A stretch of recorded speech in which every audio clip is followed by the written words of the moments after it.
Good morning, everyone. Janey here. Welcome back to my garden. If I sound and look a little tired, it's because I am. We had a big day yesterday trying to plant all the plants that we had back kind of in the staging area, ready to get planted. It's Jason and my goal to get all of these plants in the ground and all of these plants hooked up to drip just to take some pressure off of us for hand watering. And so we got a ton of stuff done yesterday, probably like 3/4 of the plants planted yesterday, but we're not quite done. And I told myself if I was super sore this morning, that I wasn't going to do it. But I'm not super sore. I feel good. I must have my gardening muscles already. So it is 6 a.m. on the dot, and I am ready to get started for day 2. But first, bug spray. I learned my lesson yesterday. I was researching online and I saw that they have these bug bracelets that you put on your wrist and your ankle, and that's supposed to help. If any of you have used those, can you let me know? Because I hate bug spray. I hate the way it smells and I hate the way it feels. Okay, here's a look at all the plants we have left to plant. Like I said yesterday, we got about 75% of our stash planted. You can see a whole bunch of gaps here. And then over here, we actually had a big pile of annuals that we got planted as well. Planted and hooked up to drip, which is great. Almost everything was hooked up to drip. We still have a couple things left to do. So I think I can make a pretty good, if not complete dent on all these plants today. A couple of them I have no idea where I'm going to put, so I think that that's going to be the hardest thing, but a lot of them I know where I'm going, so I just have to go and do it. I wanted to show you all this morning, this place by the chicken coop. I had a lot of issues. This was the last place that I planted up yesterday, and I was having a lot of issues with the compacted soil. And so I got most of the plants planted. However, I got stuck with some of the holes because they weren't draining very well. And you guys, I showed you this hole filled with water yesterday at 4 o'clock. And I think the rule of thumb is if there's still standing water in a hole 2 hours later, that means you have poor drainage. This was, what is that? 10 hours later? Yeah, I don't think I'm going to be planting anything in this spot. So this poor quick fire fab, it needs to find another place to go. I think I'll tackle that spot last just because I don't want to get exhausted after only a couple plants. So let's head to the orchard and get started.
It's a really good hair day today.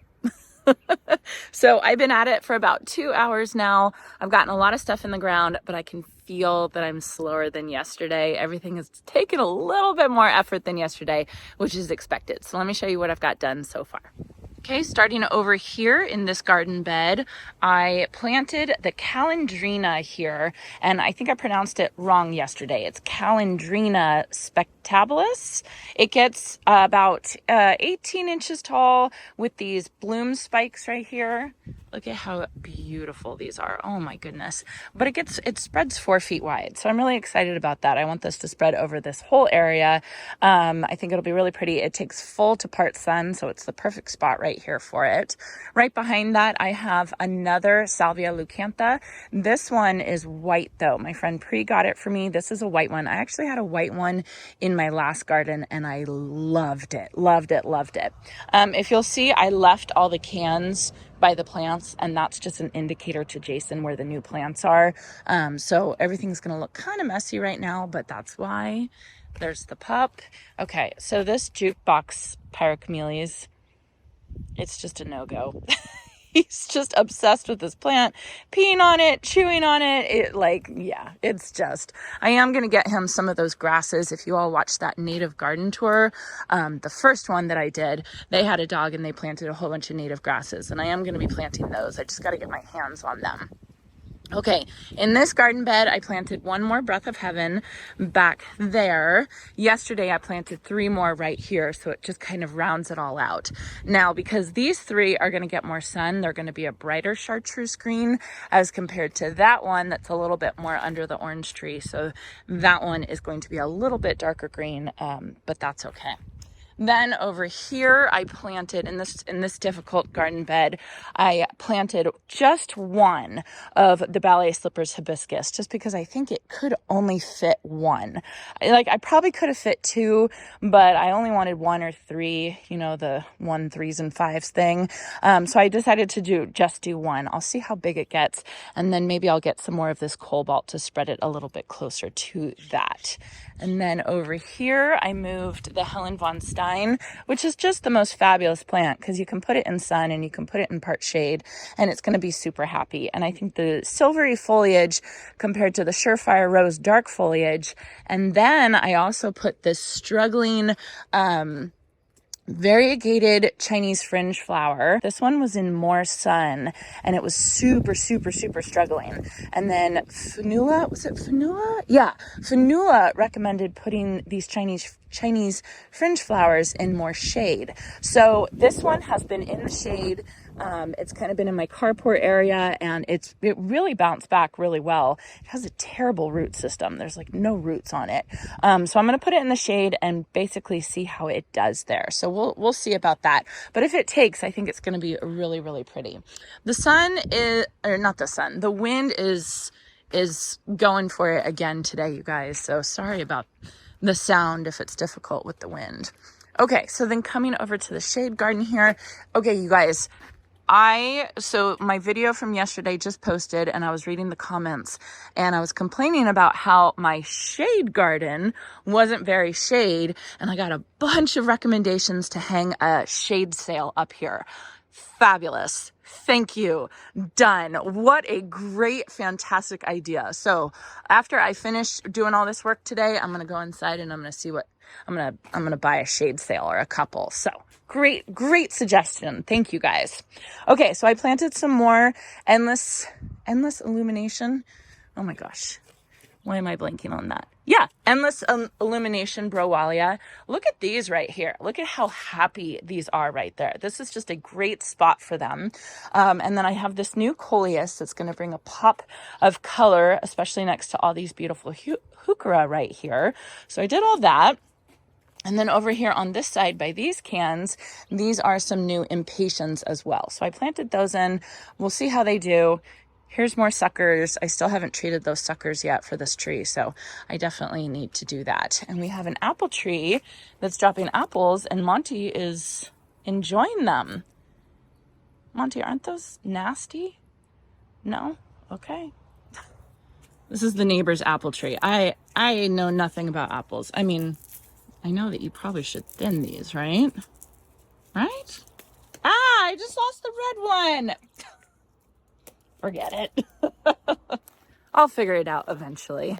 So I'll tell you all, one of my goals is to be really, really good at growing veggies and growing fruits, basically edibles, because I'm just the worst. I'm the worst at it.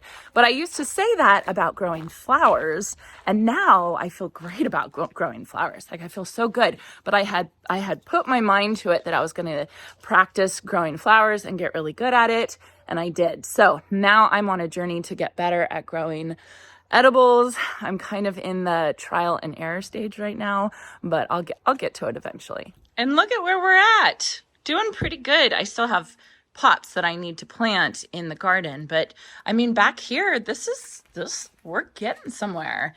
All right, quick coffee break and then I'll keep going.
All right, so it's obviously a couple hours later and a nap and a shower later, and I feel so much better. I am tired. I think I am done planting for a couple days. I got so many plants in the ground. We got almost everything hooked up to drip irrigation. We have a few things that we accidentally missed that Jason's going to get to tomorrow. But all in all, man, this was a productive 2 days. So let me take you all around and let me show you what we got planted, what we got hooked up to drip, all the progress that we made in the last 48 hours, because it's crazy. So to get started in the shade garden, first of all, I want to show you this beautiful hydrangea. I actually don't know what variety this hydrangea is because I got it as like a passed down from my old neighbor's mother who passed away and was an avid gardener. And so they gifted me with this beautiful, beautiful hydrangea, and I love it. So this one right here, this is called a Thalictrum Black Stockings. I'm not super familiar with it, but Fanula from Cottage Gardens highly recommends this plant.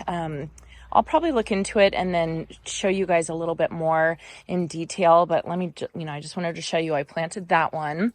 Then coming over here, I planted all the Broalia and I planted the Coleus. This is all hooked up to drip. The, what is this called? Impatiens. Oh my God. The Impatiens is hooked up to drip.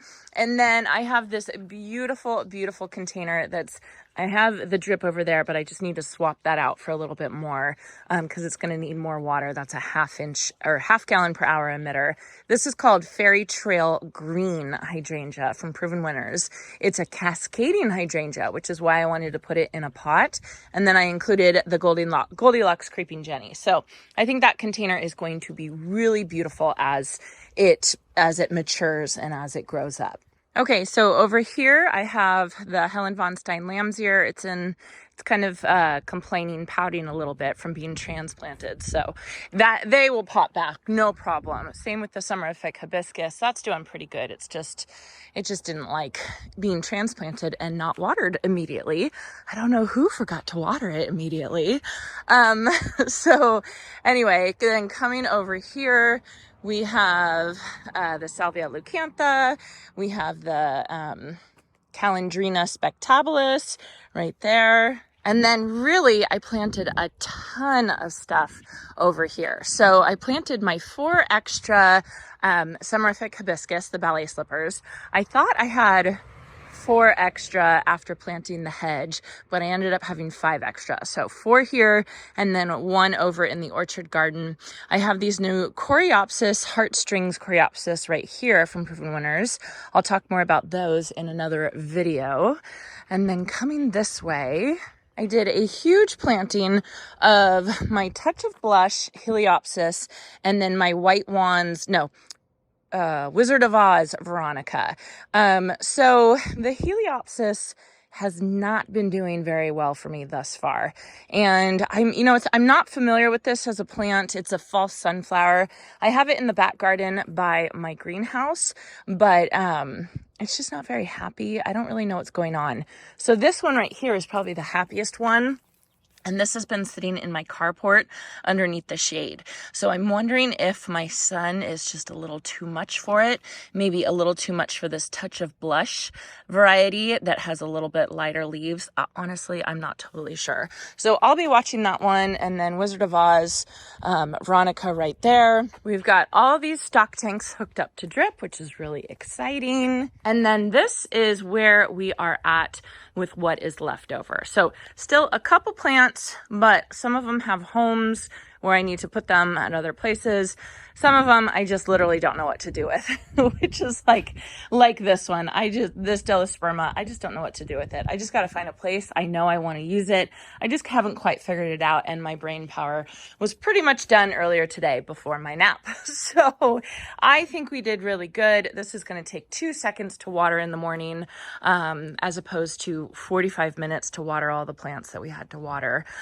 So pretty much everything is set up, hooked up to drip, and it should only take us about 10 minutes in the morning, which is exactly what we wanted. So basically hard work for 48 hours, but totally worth it because it's actually going to save us time, effort, energy over the next couple weeks / months. So I am super happy with what we got done. I feel very accomplished. I know Jason feels accomplished, and now we can crash. I am dressed up not because of doing this video, because you guys know I'm completely fine with getting on camera not looking 100%, but Ashley's here, my photographer. We're doing a little photo session. It's so funny for me to say that, but we have to do a photo session because we're working on the website, we're working on some new merchandise, so we're basically just working on new photos for everything. So that is what we are doing right now. So off I go. I hope you all enjoyed this, and I hope you all have a chance to get in your garden today.